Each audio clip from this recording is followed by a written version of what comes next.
இன்னைக்கு ஒரு குட்டி கதை சொல்லணும்னு ஆசைப்படுறேன். இந்த படம் போதுமா உனக்கு கொஞ்சம் வேணுமா? இது மாதிரி ஜெர்மனியில ஹிட்லர் கூட வந்து கோயபல்னு ஒருத்தர் இருந்தாரு. அவர் தான் வந்து அவங்களோட ப்ரோபகண்டா மினிஸ்டர். அவங்க வேலை என்னன்னா பொய்யான ஒரு விஷயத்த சொல்லிட்டே இருந்து மக்கள்கிட்ட போய் அது உண்மைன்னு சொல்லி அதை வந்து நம்ப வைப்பாங்க. அதான் கோயபலோட வேலை. அதே மாதிரி தான் இங்கே நடக்குது. கோபாலபுரத்து கோயபல்ஸ் என்ன பண்ணுவாங்கன்னா பொய்யான விஷயம் அதை சொல்லி மக்கள் நம்பி என்ன போய் இவ்வளவு கூட்டம் இருக்கா, ஆனா நாங்க தான் வின் பண்ண போறோம்னு சொல்லி ஒரு பொய்யான விஷயம்.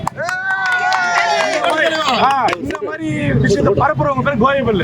இப்ப ரெண்டாவது திமுக பி டீம் ஒன்று ஃபார்ம் ஆகிக்குது. குட்டி கோயபல் வில்லி வாக்கத்து இல்ல அவனுக்கே இதே வேலை தான். என்ன பண்றாரு அவரும் இதே மாதிரி தாவாக்கா தான் சென்னைன்னு சொல்லி ஒரு நரேட்டிவ் செட் பண்ணி மக்களை நம்ப தான் வைக்கிறாங்க. தவிர உண்மையான வாக்கு உண்மையான ஓட்டு இரட்டை இலைக்கு தான்.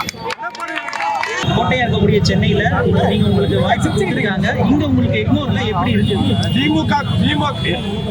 திமுக கோட்டையா இருக்குன்னு சொல்றீங்க. கொஞ்சம் கேமரா தூக்கி பாருங்க.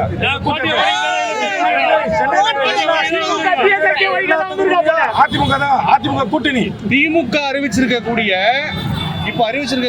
ஒவ்வொரு மேனிஃபெஸ்டோலையும் நிறைய லாஸ்ட் டைம் விட இந்த வாட்டி அதிகமா இருக்குன்னு சொல்றாங்க. ஏற்கனவே லாஸ்ட் டைமே வந்து நிறைய மேனிஃபெஸ்டோ வந்து அவங்க நிறைவேற்றல அப்படின்ட்டு உங்களுடைய குற்றச்சாட்டு. அந்த மேனிஃபெஸ்டோ சேர்த்து நீங்க நிறைவேற்றீங்களா? முதல்ல சார் அவங்க ஆட்சிக்கு வந்தா தான் மேனிஃபெஸ்டோ நிறைவேற்ற முடியும். அவங்க ஆட்சிக்கு வர முடியாது, வரவும் மாட்டாங்க. ரெண்டாவது போன வாக்குறுதி கொடுத்துட்டு அவங்க நிறைவேற்றல. இப்ப இதுக்கு முன்னே எக்ஸ்ட்ரா கொடுக்குறாங்க. பழசு முதல்ல வந்து நீங்க நிறைவேற்றுங்க. அந்த பழசு நிறைவேற்றாம இருக்கிறத நீங்க வந்தா நிறைவேற்றுவீங்களான்னு கேக்குறோம் சார். அதோட பெஸ்டாவே நாங்க கொடுத்துருக்கோம். அவங்களோட ஸ்கீம் மக்கள் வந்து ஸ்கீமை நம்பி இல்ல. தமிழ்நாட்டு மக்கள் முதல்ல பாதுகாப்பு, அந்த பாதுகாப்பு இங்க ஒரு பெரிய கேள்விக்குறி. புரியுதுங்களா? பெண்கள் பாதுகாப்பு இங்க மிகப்பெரிய கேள்விக்குறி. அந்த பாதுகாப்பு தான் முதல்ல மக்கள் விரும்புவாங்க. அப்புறம் தான் ஸ்கீம் உங்களுக்கு கொடுக்க போற மத்ததெல்லாம். அதனால பாதுகாப்பு கொடுக்குற ஒரே அரசு எங்க எடப்பாடியார் அரசு, அதிமுக அரசு தான். செய்திகளை உடனுக்குடன் தெரிந்து கொள்ள நமது அம்மா இணையதள தொலைக்காட்சியை சப்ஸ்கிரைப் செய்து அருகில் உள்ள பெல்